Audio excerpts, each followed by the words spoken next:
지금부터 학교 시설 모두가 책임지는가 정책 토론회를 시작하겠습니다. 오늘 발제를 맡아주신 경기교육행정포럼의 양대호 선임연구위원님을 소개해드리겠습니다. 선임연구위원님께서는 학교 시설 업무 누가 책임지는가, 학교 안전을 위한 체계 개선방안을 주제로 발표해 주시겠습니다. 큰 박수로 맞이해 주시기 바랍니다. 네, 반갑습니다.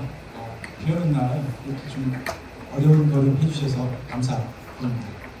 네, 저는 여기 평생학습관에서 근무하고 있는 양대호 주무관입니다.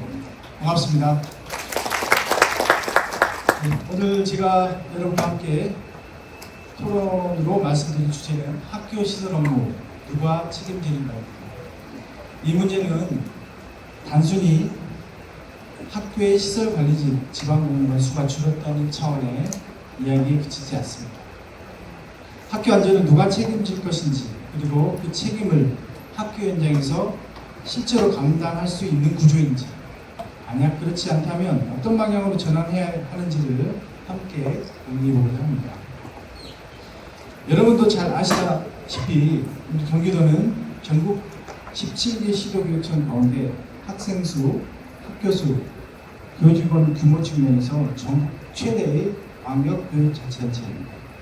그만큼 학교 현장을 안정적으로 지원할 수 있는 행정과 시설관리 체계의 중요성도 매우 크다고 할 수 있습니다. 약 전체 25% 내외를 차지하지만 지방공무원 정원에 한해서만큼은 상당히 많은 하위하는 수준입니다. 교육감 소속 지방공무원의 직무는 초중등교육법과 지방교육자치에 관한 법률 등 관련 법령의 틀 안에서 수행하고 있습니다. 학교 시설관리는 교육과정 운영과 함께 학교 운영의 중요한 한 축을 이루고 있습니다. 특히 학교 시설관리는 더 이상 단순한 유지보수 업무에 머무르지 않고 있습니다. 오늘날 학교 시설 업무는 산업안전보건, 전기, 소방, 승강기, 가스, 기계설비, 놀이시설, 청년 등 다양한 분야의 안전관리와 직결되어 있습니다. 이들 영역은 법적으로 책임자를 두고 지속적으로 관리해야 하는 전문적이고도 위험도가 높은 업무이며 관련 법령과 기준도 점차 강화되는 추세입니다.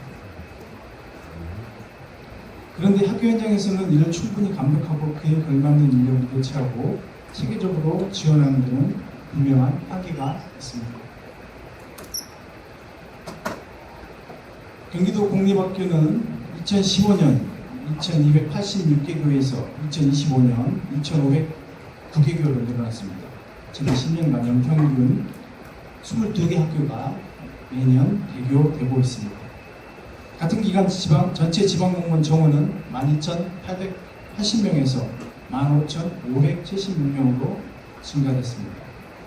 그러나 학교로 배치되는 지방공무원은 2015년 교당 4.1명에서 2025년 3.56명으로 감소했고, 전체 지방공무원 중 학교 배치 비율도 73%에서 57%로 낮았습니다.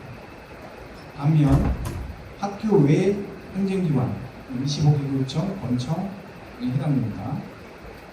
여기는 27%에서 47%로 증가했습니다. 그래서 학교와 행정기관의 배치 비율이 57, 학교가 57, 학교 밖에 있는 행정기관이 43으로 이렇게 비율이 맞춰져 있습니다. 그렇다고 학교 현장의 업무가 줄었던 것이냐? 여러분 학교에서 오신 분들 많이 계시지만 학교 업무는 지난 2015년 세부 업무가 689개였습니다. 2023년에는 886개로 전체 29%가 증가했습니다. 반면 경기도 25개 교육지원청의 지방공무원 정원은 2015년 2110명에서 4979명으로 1.3배가 증가됐습니다. 특히 많이 지원된 직렬로는 교육 전문직과 기술직으로 확인됐습니다. 그래서 파란색이 10년 전이고요. 10년 후에는 이제 교육 전문직 같은 경우 547명에서 1620명, 기소직도 401명에서 770명으로 미리 임의직으로 직종으로 확인되고 있습니다. 이러한 사항은 언론에서도 주목하고 있습니다. 2023년에 동아일보의 보도자료입니다. 교육부 관계자의 한마디 인용해보겠습니다. 교육부 관계자는 교육청이 일반직을 줄이고 특정직 중심으로 인력을 늘려왔다고 언급한 바가 있습니다. 이는 학교 현장 지원 체계가 실제 현장 수요와 얼마나 종합적으로 작동하고 있는지 다시 점검할 필요가 있다는 것을 반증하고 있습니다. 근무 여건을 보더라도 경기 지역 교원의 전담 학급수는 전국 평균과 유사합니다. 하지만 경기지방공무원은 1인당 인당 학급수가 전국 평균보다 높은 수준을 나타내고 있습니다. 학교 현장에서의 행정, 시설 업무 부담이 상대적으로 타시도 요청보다 많이 열악한 수준입니다. 교원 1인당 0.5학급, 전체 이제 학급수죠. 국민 학급수, 인원수로 나눴는데 교원과 같은 경우는 전국 평균 수준을 유지하고 있습니다.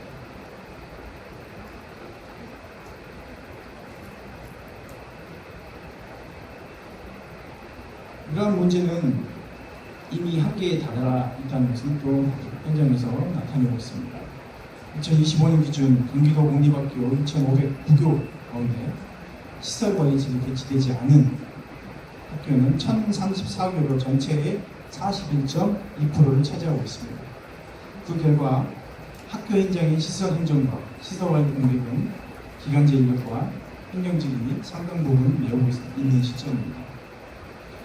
행정직은 원래 계약, 지출, 급여, 민원 등 학교 회계와 일반 행정 운영을 담당하는 위해 배치된 인력입니다. 그런데 현재는 여기에 더해 학교 시설 안전에 관한 전반에 대한 책임까지 함께 요구하고 있습니다. 특히 학생 수 감소로 지방공무원 2인 배치 규모가 늘어나면서 소규모 학교에서는 행정실장이 각종 시설물 안전관리자를 겸임하고 긴급 누수나 시설 보장, 현장 노무 대응까지 떠안는 사례가 적지 않습니다. 더욱이 2027년부터는 경기 지역 전체 학교의 약 12%에 해당하는 BTL 학교가 281개입니다. 순차적으로 일반 재정학교로 전환될 예정입니다. 이로 인해 앞으로는 학교시설 관리직 정원 감소와 맞물려 행정직에 증가되는 시설 업무 부담이 더욱 커질 가능성이 높습니다. 지금 가장 많은 곳이 화성호산입니다. 51개교입니다. BTL 학교, 수원, 다음으로 용인, 김포, 고양, 우리나라 주수 BTL 학교가 학교 설립에 관한 비용을 감당할 수 없을 때 경기도 신도시 한참 신도시 건설을 했을 때 BTL 학교 방식으로 많이 지어졌어요. 2027년부터 순차적으로 이렇게 전환될 예정입니다. 이제는 대안을 구조적으로 모색해야 될 때입니다.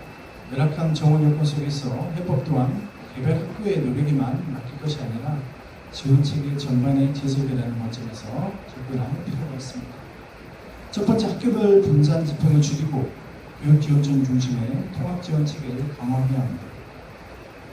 기간제 시설 인력 역시 학교별로 개별 채용하기보다는 교육지원청에서 통합 채용하고 운역별로 운영체계를 갖추는 방향으로 전환할 필요가 있습니다. 또한 교육환경 개선 사업 예산 또한 학교별 저출금 중심 방식에서 일부 조정하여 학강실 개선, 창업 교체 등 교육지원청에서 해주고는 일괄 발주를 하고는 있습니다만 보다 많은 유사한 공정의 시설 사업을 교육지원청에서 일괄 통합 발주함으로써 행정의 효율성과 예산 절감 효과까지 함께 도모해야 합니다. 두 번째, 학교 시설 통합 시스템 등 각종 시설 행정 업무를 현재 행정직이 상당 부분 처리하고 있는 현실을 고려할 때 감축된 시설 관리직 정원의 일부를 행정직 정원으로 보강하는 방안도 함께 검토할 필요가 있습니다. 특히 지방공무원 2인 배치 학교의 경우 휴가나 교육 훈련조차 원활히 신청하기 어려운 사례가 많은 만큼 최소한의 운영 안정성을 보장할 장치가 필요해 보입니다. 세 번째, 학교 시설 전담 기구의 법적 기반도 마련할 필요가 있습니다. 시설 업무를 포함한 학교 행정 업무 전반에 대해 객관적인 업무량 측정 기준을 마련하고 이에 근거한 효율적인 지원 체계를 지도화해야 합니다. 아울러 교육부가 최근 신설학교에 대해서 지방공무원 정원에 대한 총액 인건비를 반영해 주고 있습니다. 하지만 2013년 처음 총액 인건비가 도입됐을 때는 경기도가 전국 17개 시군 중에서 가장 많은 학교를 신설함에도 불구하고 그 신설학교에 대한 지방공무원 정원을 책정해 주지 않았습니다. 다행히 무슨 최근 몇 년간은 신설학교에 대해서 인건비를 책정해 주고 있는데요.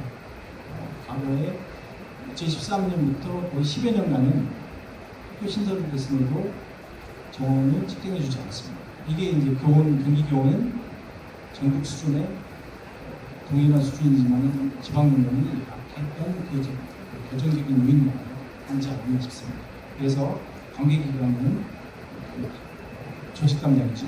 그래서 교육부가 계속 트라이를 해서 과거에 받지 못했던 그 정원 통행 인건비를 확보할 수 있도록 노력해 주시면 라는 당부의 말씀을 드려봅니다. 결론적으로 학교 시설 업무는 더 이상 주관적 업무가 아닙니다. 학교에서 이는 학생과 교직원의 안전을 지키는 핵심 공공 서비스입니다. 이제는 누가 책임질 것인가라는 개인의 헌신에 맡길 것이 아니라 실제로 책임질 수 있는 제도와 인력 체계를 함께 마련하는 방향으로 정책을 전환해야겠습니다. 이상 발제를 마치겠습니다. 감사합니다.